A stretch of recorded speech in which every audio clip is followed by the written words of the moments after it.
This is the all-new Redmi Note 14 Pro Plus and the predecessor, the Note 13 Pro Plus. Should you upgrade or save some bucks by sticking to the older device? Whether you're all about snapping pictures, obsessed with mobile games, or need an all-round solid smartphone, I'm here to help you figure out which of these ones deserves a spot in your pocket. And so without taking much of your time, yo guys, let's get started.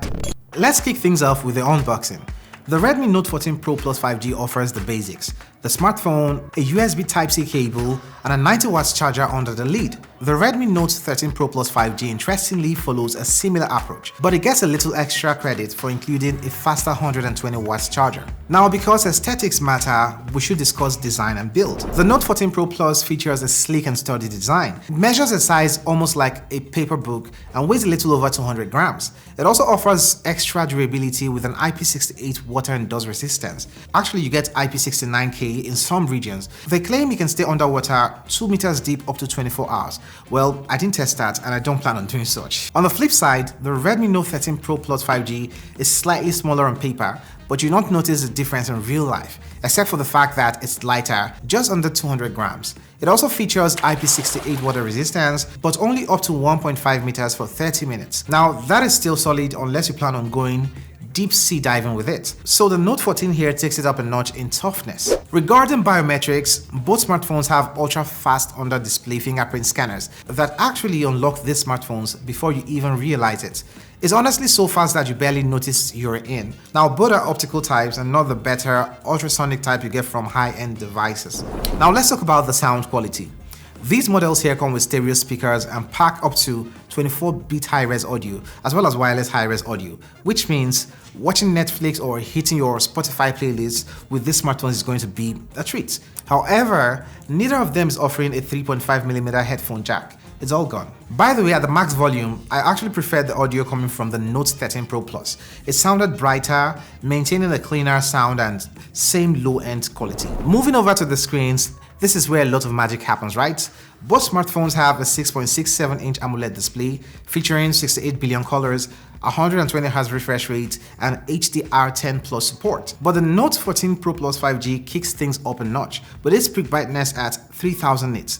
For this league of smartphones, this is really bright. On the other hand, the Note 13 Pro Plus still holds its own with a respectable 1800 nits of brightness.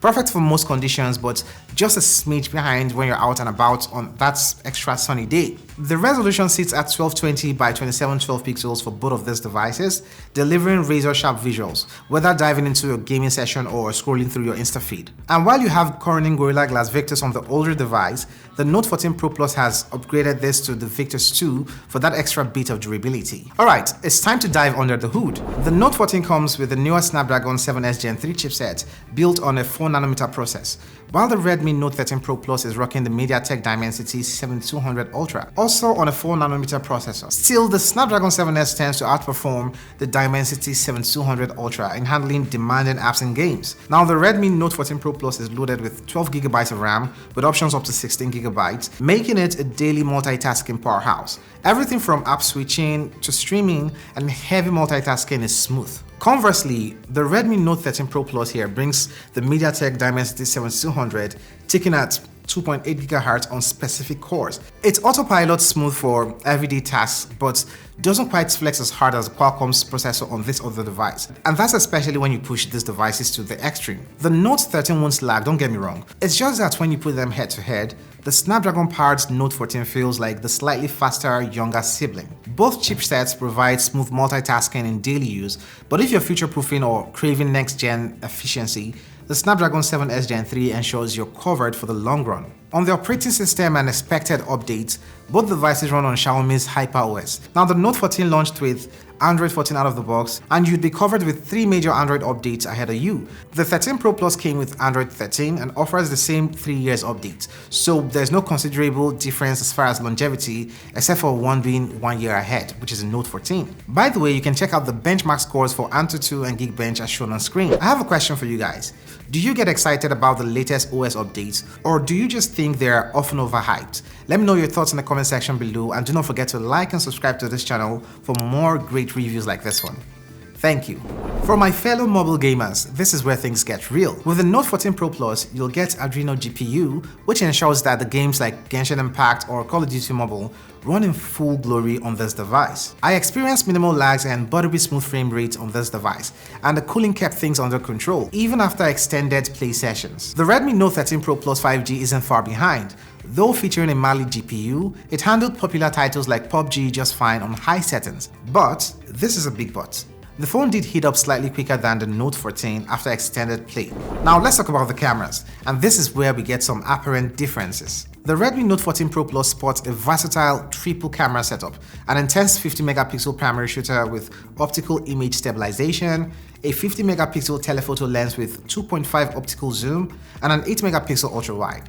It's a perfect balance for everyday shots and those tricky long-distance zooms. However, the Note 13 Pro Plus comes out swinging with a jaw-dropping 200 megapixel primary camera. Yep, 200 megapixels. The detail is insane, but here's the thing.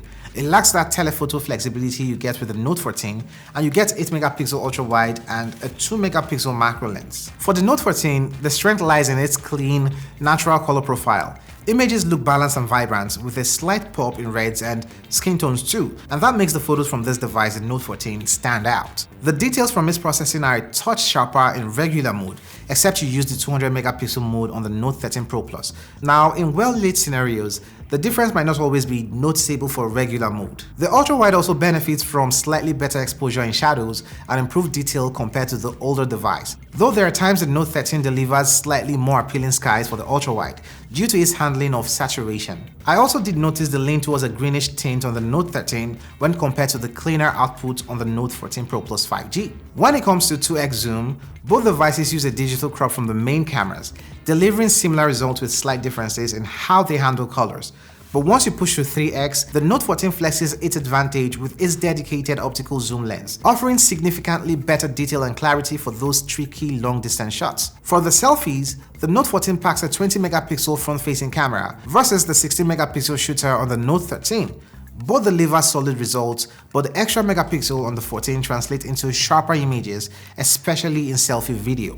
Both devices can record a maximum of 1080p for the front-facing videos, and even though they're not 4K, they get the job done. Let me know which you prefer, by the way. For the rear cameras, you're looking at a maximum of 4K 30fps.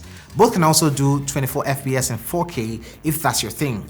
I prefer the Note 14 Pro Plus in this section. It has stronger saturation in my opinion and a more lovable color profile here. In summary for the cameras, if you value versatility and clean, natural colors, the Redmi Note 14 Pro Plus 5G is the better choice. It excels in telephoto zoom, the slight detail enhancements, but I'd love to know your thoughts in the comment section below. Which of these camera systems do you prefer? You currently can get the Redmi Note 13 Pro Plus in 8GB of RAM and 256GB of internal storage for 650,800 Naira, but about $300 to $350 globally. While the Note 14 Pro Plus here will set you back about $390 for the Chinese ROM which I have here. I have no idea the pricing for the global ROM as I'm yet to lay my hands on that one. But we should be looking at the newer device replacing the price points of the Note 13 in Nigeria, so maybe anywhere from 650,000 Naira to 750k for 12GB of RAM and 256GB of internal storage. So batteries. The Note 14 Pro Plus boasts a massive 6200 mAh battery. That's some severe endurance. Even with heavy use, you're looking at an all-day battery life and change. It would easily last you 2 days on average use. It also comes with 90 watts fast charging, which is super fast, but that's not the fastest on the market right now. The Note 13 Pro Plus on the other hand has a smaller 5000 mAh battery when compared, but it blows past most competitors with its insane 120 watts charger. You can charge this thing fully in under 20 minutes, which is super impressive. By the way, neither model supports wireless charging. The truth is, the Note 13 has an amazing battery life, but the Note 14 decided to take it up a notch, and that's a massive improvement everyone would love. So after putting both of these devices side by side, here's my final takeaway. If you're after sheer raw camera power, crazy fast charging, and a slightly cheaper price point, then the Note 13 Pro Plus 5G still holds its own. But the Redmi Note 14 Pro Plus edges ahead, offering better overall versatility, is built like a tank with the IP68K rating, the display is brighter, The performance feels quicker and smoother, and the 50 megapixel telephoto lens gives it more flexibility for capturing those zoom shots. Pair that with this massive battery life and refined design, and it's clear that this phone is packed for the future with longer lasting appeal. Do you feel the same? Let me know your thoughts in the comment section below, and also do check out this flagship killer smartphone everyone is talking about now here. And it actually costs half the price of the S24 Ultra. I'ma catch you in that video. Koidate.